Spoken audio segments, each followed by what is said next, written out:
সবচেয়ে সুস্বাদু এবং সবচেয়ে মজাদার একটি কেকের রেসিপি তোমাদের সাথে শেয়ার করছি, রসমালাই কেক।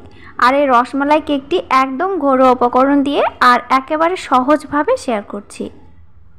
ভিডিওটি না টেনে দেখতে থাকো, তোমাদের ভালো লাগবে। আর ভালো লাগলে অবশ্যই চ্যানেলটি সাবস্ক্রাইব করে দিয়ে আমার সাথে থাকবে।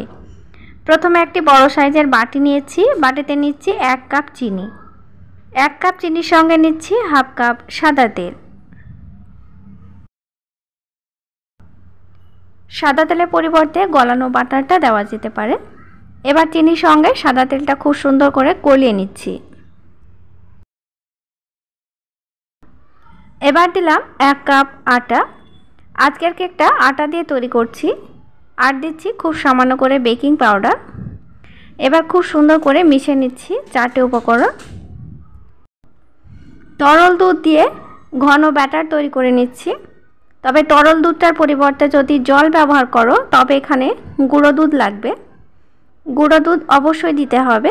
আর গুঁড়ো দুধটা বাদ রাখলে এইভাবে তরল দুধ দিয়ে ব্যাটারটা তৈরি করে নিতে হবে। আজকের রসমালাই কেক একদম সাধারণভাবে তোমাদেরকে বানিয়ে দেখাচ্ছি। কোনো ফল বা টুটি ফুটি এখানে ব্যবহার করছি না। সামান্য ফ্লেভারের জন্য দিচ্ছি ভ্যানিলা এসেন্স। তো ব্যাটার ঠিক এইভাবে তৈরি করে নিতে হবে। ব্যাটারের ভেতরে কোনো লাঞ্চ থাকলে চলবে না। তো দেখো ব্যাটারটি ঠিক এইভাবে তৈরি করে নিয়েছি। তো একটি মোল্ডের ভেতর ঢেলে নিচ্ছি। তো মোল্ডের ভেতর তলার দিকে তোমরা এখানে ঘি বা সাদা তেল লাগিয়ে নিতে পারো বা পেপারও লাগিয়ে নিতে পারো। তো খুব সুন্দর করে একটু সেট করে নিচ্ছি যাতে ভেতরে খুব ভালোভাবে ব্যাটারটা সেট হয়ে যায়। কড়াইটা আগে থেকে গরম হওয়ার জন্য বসিয়ে রেখেছি। এবার খুব সাবধানে মোল্ডটা বসিয়ে দিলাম। মোল্ড এমনভাবে বসাতে হবে যাতে মাঝখানে থাকে এবং তাপটা খুব ভালোভাবে কেকের মধ্যে প্রবেশ করে। আমি এবার ঢাকা দিয়ে রেখে দিচ্ছি। আর ঢাকনাতে যে ফুটোটা আছে সেটা কাগজ দিয়ে একটু বন্ধ করে দিলাম। দেখো খুব সুন্দরভাবে কেকটা ফুলছে। তো কেকটা তৈরি করতে আমার 20 মিনিট মতো সময় লেগেছে। আমি একটি থালাতে মোল্ড থেকে বের করে নিলাম। খুব সুন্দর রং হয়েছে এবং তুলোর মতো তুলতুলে হয়েছে। তো এখানে নিয়েছি আমি সুগার সিরাপ। সুগার সিরাপটা আমি খুব অল্প পরিমাণে নিয়েছি যেহেতু কেকটা আমার ছোট আছে। তো কেকটা খুব স্পঞ্জি হয়েছে তাই এখানে কেকটা ফুটো করার কোনো প্রয়োজন নেই। তো কেকের ওপরে এবার আস্তে আস্তে আমি সুগার সিরাপটা দিয়ে দিচ্ছি। তো খুব সুন্দরভাবে কেকটা সুগার সিরাপটা চুষে নিচ্ছে। দেখো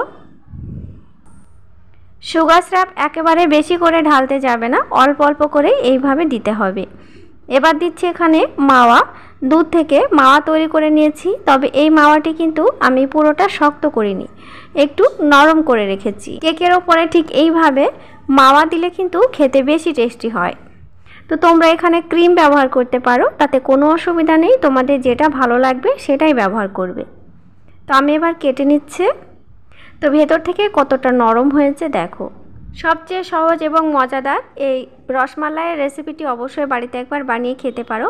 আর ভিডিওটি ভালো লাগলে চ্যানেলটি সাবস্ক্রাইব করে দিয়ে অবশ্যই আমার সাথে থাকবে। সাথে অবশ্যই লাইক করবে, কমেন্ট করবে এবং শেয়ার করবে।